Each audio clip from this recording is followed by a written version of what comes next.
I remember as a kid in the late 1970s, early 80s, we were so spoiled. We had such a plethora of good movies and good entertainment.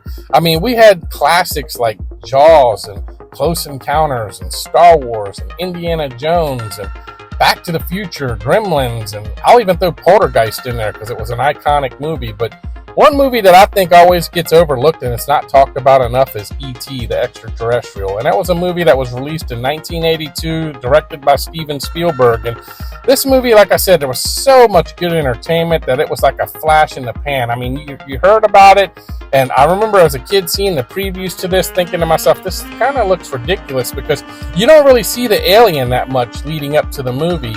And I mean, to me, it just seemed like it was something that was for my little sister because, like I said, I was a big Star Wars fan, and I don't know, it just didn't seem like it resonated with me. But I remember seeing this movie and I was amazed because it was such a good movie, and it's a movie that's for everyone, and it was so simple. I mean, the story centers on Elliot, a young boy who discovers and befriends an alien that he names E.T. after the alien is accidentally stranded on Earth. And, you know, E.T., along with his siblings, Michael and Gertie, who's played by a very young Drew Barrymore, they try to keep E.T.'s existence a secret, trying to help him find his way home and avoiding government agents who are hunting him down. And I mean, this movie, like I said, it was simple, but it was just awesome because it explores so many themes of your childhood.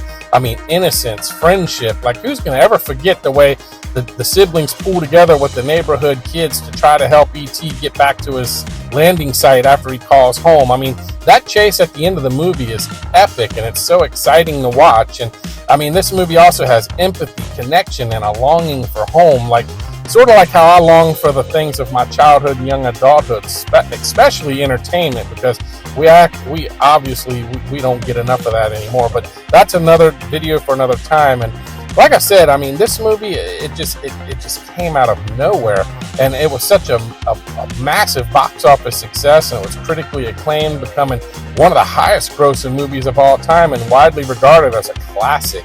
And I happen to agree. I think it is a classic. And it received numerous awards, including 4 Academy Awards, which I think is a crime in and of itself. Because let's face it, man, the Academy Awards has been garbage. For years, even back then, there would be so many good movies that would get snubbed. I mean, Star Wars and Raiders and this movie. I mean, this movie should have gotten a lot more Academy Awards, in my opinion. But I mean, the Academy Award is what it is.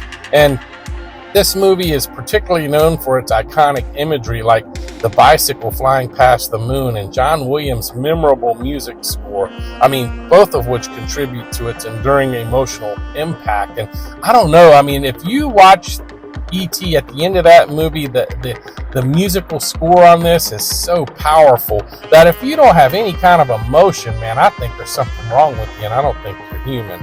I don't know. I mean, this movie, like I said, it's powerful, and it don't get talked about enough, which maybe is a good thing, because the last thing I want to see is them to try to reboot or reimagine this thing for a new modern audience, because that would just be a disaster. This is something that needs to just be left alone, a one-off. Don't mess with it. It's perfect the way it is. And I don't know. I mean, it's like I said, this movie, it just came out of nowhere, and you didn't see much of the alien leading up to the release of this movie. But once this movie released, my God, the marketing machine just exploded, because I mean, you saw E.T.'s face everywhere after this movie came out. I mean, it was on cereal, it was pillows and curtains, it was everywhere. I mean, I remember, you know, the Reese's Pieces candy, it just exploded because of that movie. And the Speak and Spell, after this movie came out, my sister had to have a Speak and Spell for Christmas. And I mean, like I said, it was a phenomenon that it just hit at the right time, because let's face it, it was between 2 Star Wars movies, and it was just perfect the way they did this. And I don't know, man, it was just awesome. And I know that nowadays I even watch this movie with my boys, and my boys really appreciate this movie, and they love it so much that every time we go to Universal now, it seems that we have to ride the E.T. ride about 4 or 5 times because they just like it. As simple as it is, just like the movie, it's just a classic. I mean, it's just one of those things that it's something that I hope they never get rid of at that park. But I don't know, man. Let me know what you think. If you've never seen E.T., I highly recommend you go watch it, because It is a classic, and you're not going to be disappointed. I don't know, like, share, and subscribe to this channel if you like this kind of content. Also, leave me a comment. I do enjoy reading them. Until next time, I'll see you on the next video. Bye for now.